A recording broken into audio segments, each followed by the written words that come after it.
So, just a very quick thing on SouthPole. What the hell's going on? So, as many of you have said, so you've had your bowels removed, you've had your radical prostatectomy. By the way, in relation to one of Roger's slides, it was all taken out by a robot.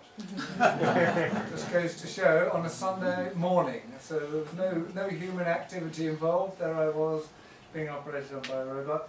And they've said I had my skin removed, my bowels removed, my prostate removed, and have I had my brain removed? So the point that I wish to get across in doing this is it's about awareness. It is about the fact that you don't now die of cancer, although the moment anybody hears the word cancer they think, oh my God, that's the end of life. It isn't at the end of life, and I must be the working example, although of course clearly cancer does still catch an awful lot of people and is still creating a lot of early death. The point I want to get across though is it's about early diagnosis. It's about the fact, can you switch on to the next? Oh, sorry, I've got to go through this. I've got to go through it in a different way, hadn't I? Okay. Well, look, okay, so which way should I go through it? Well, there are 4 slides, so that's your other one. Okay, so we haven't practiced this at all. No, let's get back to the first one, and I will come back to the... So basically, what am I going to do? I'm going to go to the South Pole, and the weirdest thing I discovered only the other day was I was born in 1956, and this was only after all these crazy guys had done it in 1911, and Shackleton got there, or didn't go to the South Pole, but he got lost, if you remember, in 1914. Nobody else got there till I was born. That's what I'm going to be going through, that's what I'm going to have to suffer. This is the guy that I'm going with, Conrad Dickinson. So we're doing it on our own, we're going to be hauling everything on our own, it's all going to be a bit insane. He took the Help for the Heroes with Prince Harry last year. You might have seen it on Channel 4, and so he's quite experienced. He's exactly my age. He's got all sorts of extraordinary world records of walking across Antarctica and various other places in the world. There's a biop on your testimony. Okay, next slide. Can you switch it on to... So this is me doing stupid things. These, incidentally, are the boots that arrived the other day. They're unbelievably, they're huge, got sort of woolly jobs that hopefully will stop my feet freezing. This is me doing the Langdale Marathon 3 weekends ago. You can see the blood. If anybody has ever run with a wrong t-shirt on and you get nipple, it is, I can't tell you. So this is blood pouring. Well, I didn't even realise I had it. I was in so much pain, but I didn't realise because it was.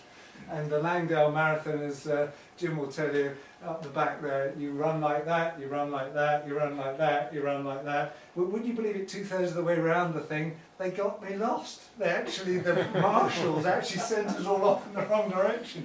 So we actually did quite a lot further than we did. That's me just setting off. So basically what I'm trying to do every week is I try and run a marathon a week, and I try and walk a marathon a week. And I walk my marathon, would you believe it, with 35 kilos on my back, and that is 35 kilos, and you're welcome to come and try and pick it up after I finish talking. It's bloody heavy, I tell you. But the reason I'm having to walk with 35 kilos is because I'm going to be dragging 50 kilos across the ice all the way to the South Pole. And now finally the last slide. So why am I doing it? Basically, Sorry. so why am I doing it? So the fundamental issue for all of us, and we've touched on all of this, Justin and Roger have touched on this, is the fact that, and I spoke about it at the beginning, we can't afford to carry on living the way we're living. We just cannot carry on trying to, what I call, treat the cause rather than solve the problem. Treating the cause. Miliband turning up and saying he's going to employ hundreds of nurses and so on and so forth, that is not going to solve the problem. Solving the problem is we've got to eat less, we've got to eat better food, we've got to eat plants rather than sweets. We've got to cut down our fats, our salts, our carbohydrates. We've got to take more exercise, and we've got to take ownership of responsibility of looking after ourselves, because if we don't, the National Health Service simply is not going to be there for us. And you could say, okay, that means we're just going to live older lives and more misery. We're not, because the technology and the ability to look after ourselves and live perfectly capable lives into our 90s is entirely possible. It's just a case of actually looking after ourselves a bit better than we do at the moment. So my primary issue is about trying to get awareness across to everybody that if we all take responsibility for the whole situation, and if we can encourage the National Health Service also to do one really important thing, which is to get people tested at an early age rather than after the event. For instance, women now get cervical cancer testing and breast cancer testing from a relatively early age. Bowel cancer, which is the one I'm really going for, because prostate cancer has got some momentum behind it. Bowel cancer is the second biggest early death killer in this country, and unless you're over the age of 60, the National Health Service won't test you. Well, all the early deaths are happening from 20 to 55. The kid that raised a couple of million pounds before he died recently is a good example. People like me get caught with bowel cancer in their 50s, not in their 60s and 70s. That's why we need to get the National Health Service, we need to start talking about it. You all need to start talking to everybody about eating better, getting tested, being aware, and then you will have better, but more importantly, pass on the message to your family, your friends, and get them all to pass it on. So, and just quickly moving on from that, what on earth is all that about?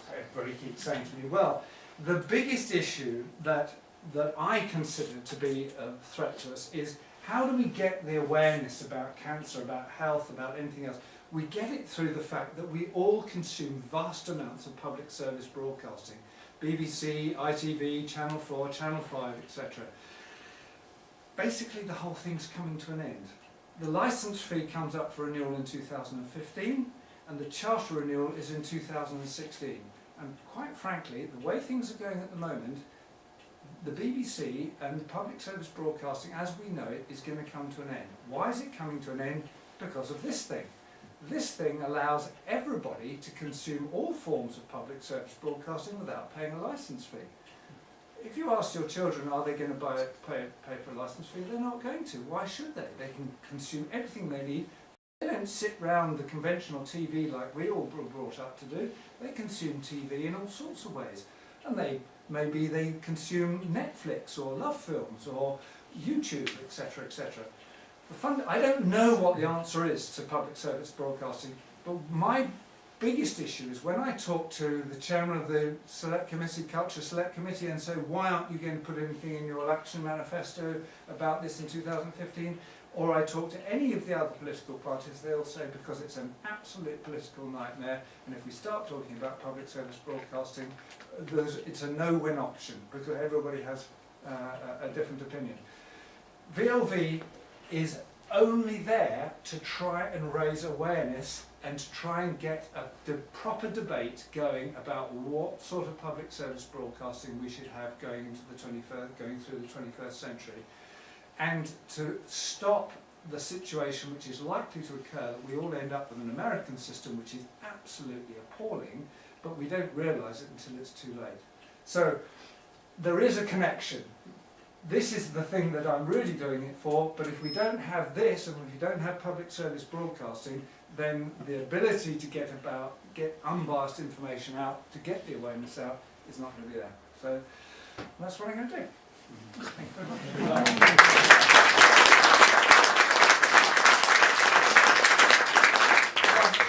Okay, so if you've got any questions about anything you've heard today from our speakers, they are here during refreshments. Any questions on our discretionary future, do talk to the team. They're prepared to take any questions you may have. And if you want to ask anything about the trek, Patrick is here, as is Gemma, who is the event coordinator with Patrick, and she will be through the other room as well. So please join us for refreshments. Thank you very much.